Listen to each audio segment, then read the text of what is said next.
जैनिंद्र मित्रों, श्री गणेशाय नमः।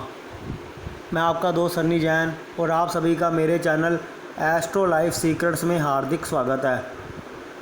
वीडियो शुरू करने से पहले आप सभी से अनुरोध है, कृपया मेरे चैनल को सब्सक्राइब ज़रूर करें ताकि नई वीडियो बनाने का प्रोत्साहन मिलता रहे।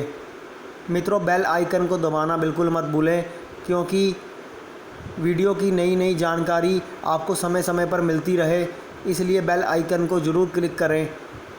मित्रों, आज का विषय लेते हैं। आज का विषय है, आज हम ऐसे विषय पर चर्चा करने जा रहे हैं जिस पर बहुत सारी भ्रांतियां हैं। इसका नाम लेकर ही लोगों को बहुत ज़्यादा डरा दिया जाता है। इसके नाम से लोग भयभीत रहते हैं, बहुत सारा अपना पैसा भी व्यर्थ कर लेते हैं। इस विषय का नाम है पितृदोष। क्या वाकई में पितृदोष बहुत बड़ा दोष है? पितृदोष और पितृ ऋण में क्या अंतर होता है? क्या दोनों एक ही प्रकार के होते हैं या दोनों अलग अलग हैं? आज इसी विषय को जानने का प्रयास करते हैं। मित्रों, जैसा कि नाम से ही जाहिर हो रहा है कि पितृदोष एक बहुत बड़ा होवा बनाया हुआ है, बहुत बड़ा दोष इसको माना जाता है। क्या वास्तव में पितृ हमें इतना बड़ा दोष देते हैं? क्या पितृ हमारा कभी भी बुरा चाहते हैं? क्या हमारे पितृ ही हमारा अहित करना चाहेंगे? मित्रों, ऐसा बिल्कुल भी नहीं होता। पितृ हमारा सदैव भला ही चाहते हैं। पितृ चाहते हैं कि हम या हमारी आने वाली पीढ़ी सदैव खुशहाल रहे। वो कभी नहीं चाहते कि हमारा बुरा हो। तो मित्रों, इसको बात को समझने की ज़रूरत है। यहाँ पर हम पितृ दोष ना बोलकर इसको पितृ ऋण की श्रेणी में रख सकते हैं, क्योंकि पितृ ऋण पीढ़ी दर पीढ़ी से चली आ रही एक प्रक्रिया है। पितृ ऋण हमें पीढ़ी दर पीढ़ी विरासत में मिलता है। जैसे किसी अपने पूर्वज या हमारे ख़ानदान में हमें किसी की वसीयत या धन दौलत जायदाद प्राप्त होती है, तब उसकी आने वाली पीढ़ी उसका उपयोग करती है। उसी प्रकार एक इंसान के जो बुजुर्ग हैं, जो पितृ हैं, वो कर्ज छोड़कर चले जाते हैं, जिसका भुगतान उनकी आने वाली पीढ़ी को करना पड़ता है। तो ये पीढ़ी दर पीढ़ी चला आ रहा पितृ ऋण होता है। किसी को पितृ ऋण के रूप में विरासत मिलती है, किसी को पितृ ऋण के रूप में काफ़ी ज़्यादा कष्ट की स्थिति का सामना करना पड़ता है। ये एक पितृ ऋण की प्रक्रिया है जो परिवार के हर सदस्य में पाया जाता है। किसी एक की जन्म कुंडली में ये दिखाई नहीं देता। इसलिए जब भी हमें इसका आंकलन करना है तो हमें सभी परिवार के सदस्यों की कुंडली को देखना ज़रूरी है। किसी एक की कुंडली देखकर हम पितृ ऋण नहीं बोल सकते।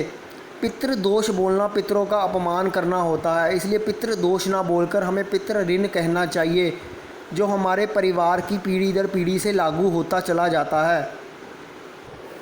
मित्रों, जब इंसान को कोई रास्ता नज़र नहीं आता, वो काफ़ी परेशानियों में गुजर रहा होता है, तब वो किसी विद्वान ज्योतिष के पास जाता है। वो उसकी जन्म कुंडली ना देखकर सीधा पितृदोष बता देता है।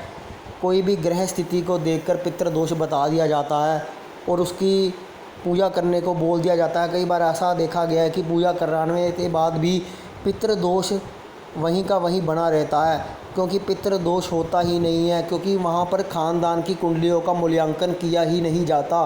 सिर्फ एक ही कुंडली को देखकर पितृदोष बोल दिया जाता है। इसलिए इसका निवारण हो नहीं पाता और इंसान वो भटकता ही रहता है।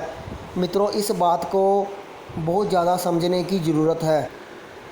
हर इंसान के जीवन में कोई ना कोई पितृ ऋण जरूर होता है, चाहे वो अमीर परिवार में पैदा हो रहा हो, चाहे गरीब परिवार में पैदा हो रहा हो। अमीर परिवार वाला सारी सुख सुविधाएं भोग लेता है, इसलिए हमें उसका पितृ ऋण दिखाई नहीं देता, परंतु उसके अपने जीवन काल में भी वो कई कष्टों का सामना करना पड़ता है। यानी सर सुख सुविधा होते हुए भी कई बार वो उसका उपयोग नहीं कर पाता, या हर सुख सुविधा होते हुए भी उसको वो खुशी प्राप्त नहीं हो पाती। अगर उसके पास धन की कोई कमी नहीं है तो हो सकता है उसके वैवाहिक जीवन में कमी हो, या उसकी संतान संबंधी जीवन में कमी हो, या संतान उसकी हो ना पा रही हो, या संतान से कष्ट हो, या उसकी संतान निकम्मी निकल आए। कई बार होता है कि पुत्र कहने में नहीं होता, उसकी संगत खराब हो जाती है, उसको सुख प्राप्त नहीं हो पा रहा, लेकिन पैसे की कोई कमी नहीं है। ये सब पितृ ऋण के कारण भी हो सकता है। क्योंकि पूर्व जन्म से जो चला आ रहा कोई ना कोई ऋण होता है। इसको भी हर कुंडली से देखना जरूरी है कि क्या खानदानों में सभी के पुत्र संतानों की हालात ऐसे ही चल रहे आ रहे हैं, या उनमें से कमी दिखाई दे रही है, या सिर्फ इसी कुंडली पर लागू हो रहा है। तो ये चीज़ देखने की ज़रूरत होती है। अगर पुत्र संतान के कारण पीढ़ी दर पीढ़ी से ये ऋण दिखाई दे रहा है तो कहीं ना कहीं ये केतु के ऋण को जाहिर करता है। जिसका भी केतु का ऋण होगा, या तो उसकी पुत्र संतान पैदा नहीं होगी, या होकर मर जाएगी, या निकम्मी निकल आएगी। ये केतु के पितृ ऋण को उजागर करता है, जिसका उपचार हमें परिवार के सभी सदस्यों की कुंडली देखकर किया जाना चाहिए और उसका समाधान करवाना चाहिए।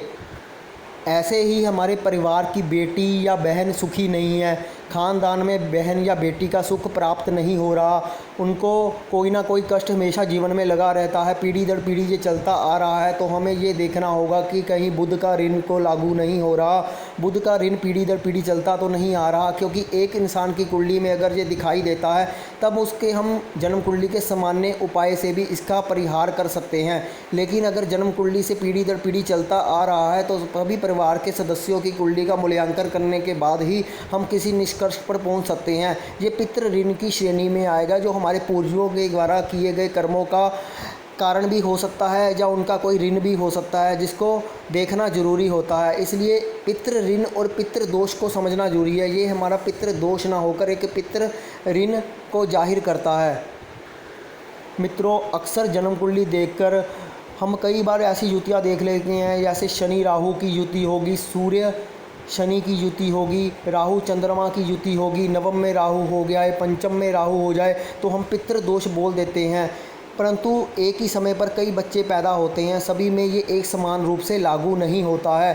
क्योंकि जिसकी कुंडली में ये समस्या आ रही है, जिसको राहु के कारण या अन्य ग्रहों की युति के कारण समस्या आ रही है, वो किसी एक इंसान पर ही लागू हो रही है, सभी इंसानों पर एक समान रूप से लागू नहीं हो रही। यानी जिसकी पीढ़ी दर पीढ़ी से ये ऋण चला आ रहा होगा, उसी परिवार को कष्ट आने की संभावना सबसे ज़्यादा होगी। जिसकी पीढ़ी दर पीढ़ी से ये समस्या चली नहीं आ रही, उसकी खराब ग्रहों की युतियाँ भी उसको जीवन में ज़्यादा कष्ट नहीं देती, वो सामान्य उपाय से ही अपने जीवन को खुशहाल कर सकता है। इसलिए पितृ ऋण का जब भी आंकलन करना है तो परिवार के सभी सदस्यों की कुंडली का मूल्यांकन करना बहुत ज़रूरी होता है। हम दूसरों को खुशहाल देखकर समझते हैं कि इसके जीवन में शायद कोई दुख नहीं होगा। जैसे अंबानी के घर में अगर कोई बच्चा पैदा हो रहा है तो हम समझते हैं कि ये बहुत अच्छा जीवन याचन कर रहा है, सोने के चम्मच लेकर पैदा हुआ है। परंतु क्या पता आने वाले समय में उसके जीवन में क्या घटना घटने वाली है, उसका वैवाहिक जीवन में समस्या आ जाए, या उसके पुत्र संतान में समस्या आ जाए, या ऐसी कोई भी घटना घट सकती है। इसलिए हमें जब भी किसी का आंकलन करना है तो परिवार की पूर्ण लोगों की कुंडली देखकर ही आंकलन करना चाहिए। सिर्फ बाहरी रूप से देखकर इसका आंकलन नहीं करना चाहिए।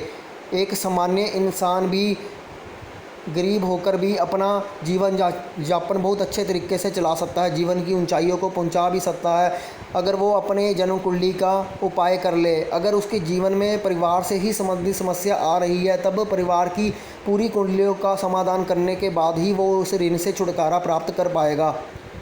इसलिए मित्रों, पितृ ऋण से डरने की ज़रूरत नहीं है। आपको अपने पितरों को खुश करते रहना चाहिए। श्राद्ध पक्ष जब भी आते हैं, आप अपने पितरों के निर्मित श्राद्ध अवश्य कीजिए। उसमें जो भी क्रियाएं होती है उनको पूर्ण रूप से आप सही तरीके से कीजिए, ताकि आपके पितर प्रसन्न रहें और आपका आशीर्वाद बनाए रखें। पितर हमेशा आपका आशीर्वाद बनाए रखेंगे से सिर्फ एक प्रकार का पितृ ऋण होता है जो आपको पूरा करना होता है। जब ये ऋण पूर्ण रूप से कट जाता है तो आपका जीवन खुशहाल हो जाता है और आपके पितर प्रसन्न होकर सद्गति को चले जाते हैं। आपके पितर प्रसन्न होते हैं और अपने सद्गति तो प्राप्त हो जाते हैं और आपको जीवन में चल रही जितनी भी समस्याएं होती हैं वो दूर हो जाती हैं और आपका जीवन खुशहाल हो जाता है। मित्रों, इसलिए पितृ ऋण से डरना नहीं चाहिए। आपको समझना चाहिए कि किन ग्रहों के कारण हमारे जीवन में समस्या आ रही है, उसका निवारण आपको करना चाहिए। कौन से ग्रह के कारण आपके जीवन में ये समस्या आ रही है, उसी ग्रह का पितृ ऋण का उपाय आपको करना चाहिए। ये आपको सभी अपने परिवार या खानदान की कुंडलियों को देखकर ही लागू करना चाहिए। सिर्फ एक ही कुंडली को देखकर निष्कर्ष पर नहीं पहुंचना चाहिए। इसलिए मित्रों, आप ये बात को अपने मन से निकाल दें कि पितृ दोष आपके जीवन में समस्या कर रहा है। पितृ दोष नाम की कोई चीज़ नहीं होती। पितृ दोष की जगह आप इसको पितृ ऋण बोल सकते हैं। ये पितृ ऋण ही हमारे परिवार से चलता आ रहा होता है, जिसकी काट करना ज़रूरी होता है। जब इसकी काट हो जाती है तो आपका जीवन सुचारू रूप से चलने लग जाता है। तो मित्रों, उम्मीद करता हूँ इस वीडियो के माध्यम से मैंने इसको बताने की आपको कोशिश की है, आपको ये बात समझ आ गई होगी। अगर आपको ये वीडियो पसंद आया है तो कृपया चैनल को सब्सक्राइब ज़रूर करें, वीडियो को लाइक करें, शेयर करें और इस भ्रम से बाहर रहें। धन्यवाद मित्रों।